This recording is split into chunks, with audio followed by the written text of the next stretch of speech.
Welcome to this video, Learn ABAP. In this video, I would like to show and explain to you the most important SAP transactions for ABAP.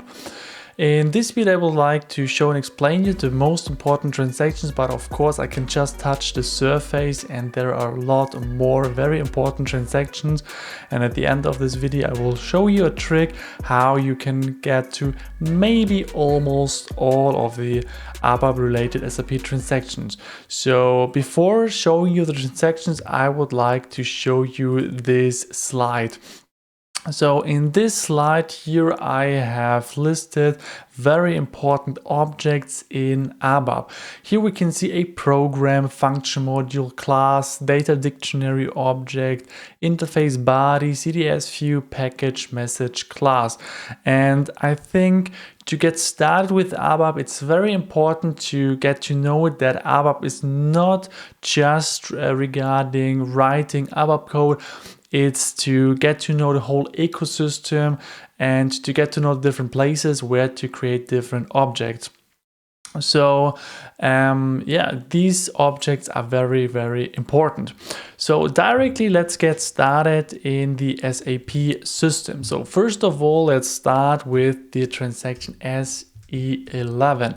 If you are using this transaction code in here, then you will start the ABAP Dictionary. And within the ABAP Dictionary, you can create a data dictionary objects. You can create, maintain, delete database tables, view, data types, type groups, domain, search help, and log objects.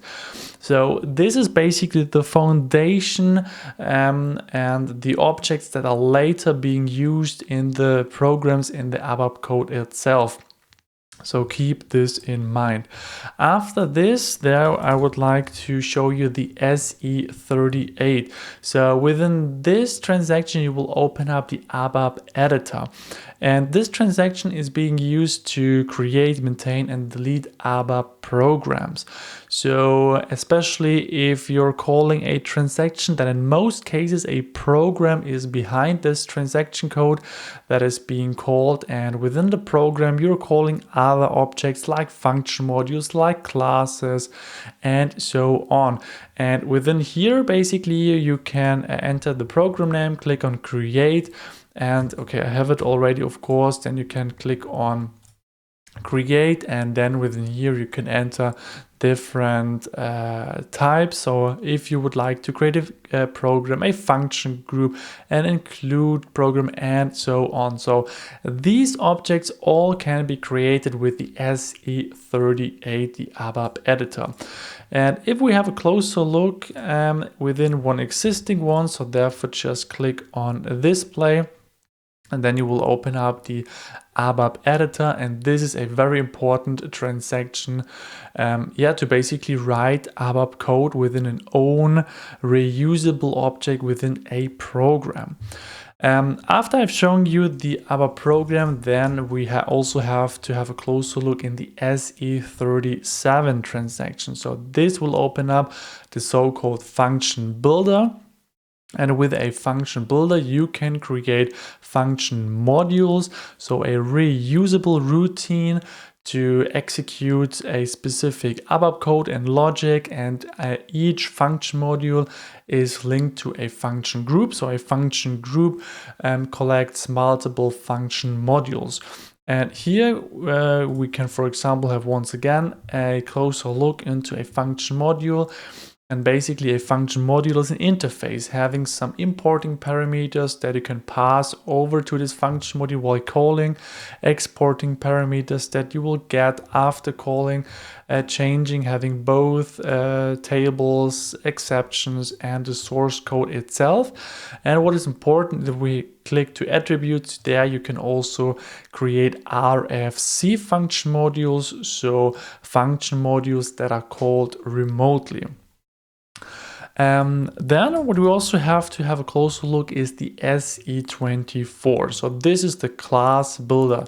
If we have a closer look to ABAP objects, then here you can create, maintain, delete classes. And here also you have some methods, attributes, events, and so on. And within here you can also program your reusable code in here. Then there is one very important transactions that gives you the chance to basically access all the shown objects in here. So you don't have to remember the SE38, also not theoretically the SE11, SE37, SE24, and so on, because there is the SE80. Once you've opened this up, then you will open the Object Navigator, so the ABAP Workbench. And what is so great about this transaction here in the repository browser, if you have a closer look to this dropdown, there you can see that a lot of different ABAP objects can be maintained in here. So packages, programs, function modules, and so on. So if we have a closer look to my personal $TMP package, here I can see that all the programs are listed in here. All the classes are listed in here. And if I, for example, have a closer look once again to this via double click, then here we will open up the built-in ABAP Editor also to write code in here. This is very, very great. By the way, here if this repository browser is not visible on your side, then under Utilities, Settings, here under Workbench General, you can click on this button Repository Browser, and then you can click to transfer to enable this button and to have this central tool available for you. And then if we would like to have a closer look to the business add-ins, so the BAdI, so for enhancement, then we have to open up the SE18 transaction, so the BAdI Builder. And in here you can analyze BAdIs, or for BAdI implementation, the SE19. So here also you can maintain your BAdI implementations.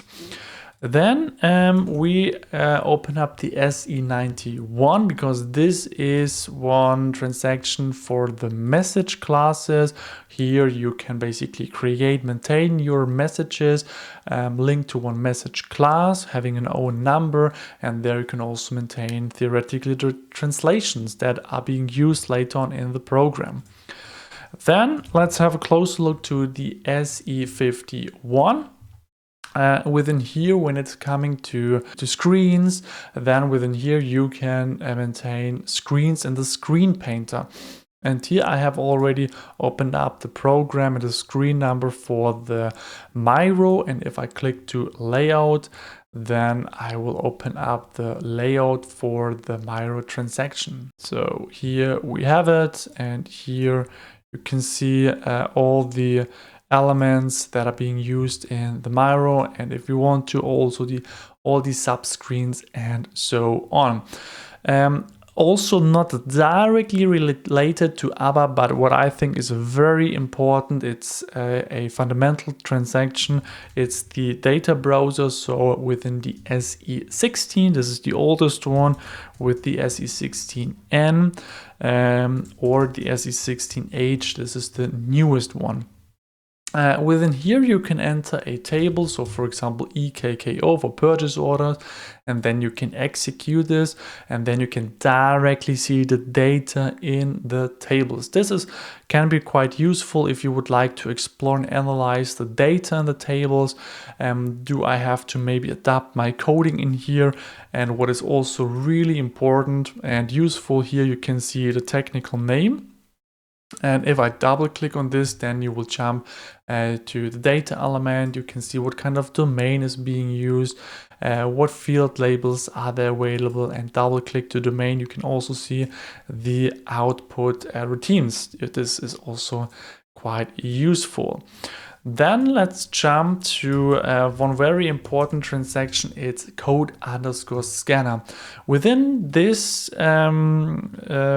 transaction, you can basically search for some strings in ABAP code. You can search for some statements to analyze if it has already been implemented, to analyze existing coding, or you can search for some different comments. And if I, for example, here execute the search, then everything will be implemented here also, or hello world. And while double click, we can directly jump into the coding and see how it's gonna look like. And then last but not least, I would like to open up the ST22, because this is basically the transaction to analyze dumps. So here, if I click on today, then we can see that these dumps have been occurred today. And if I double click on one, for example, then here you can see the detailed information. Here you can click, for example, on the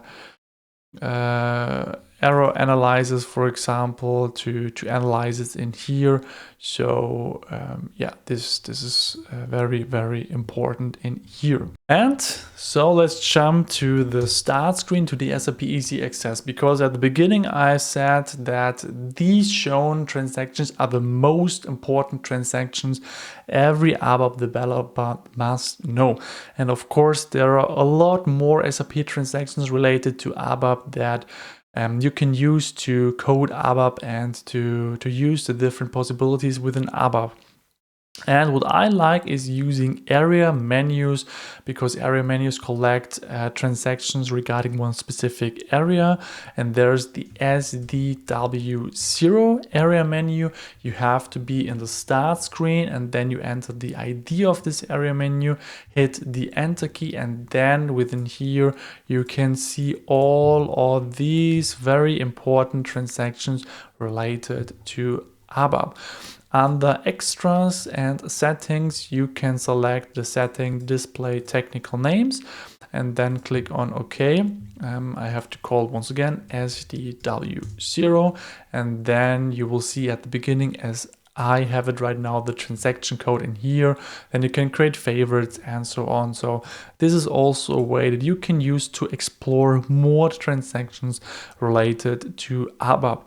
And there's also the S001 area menu.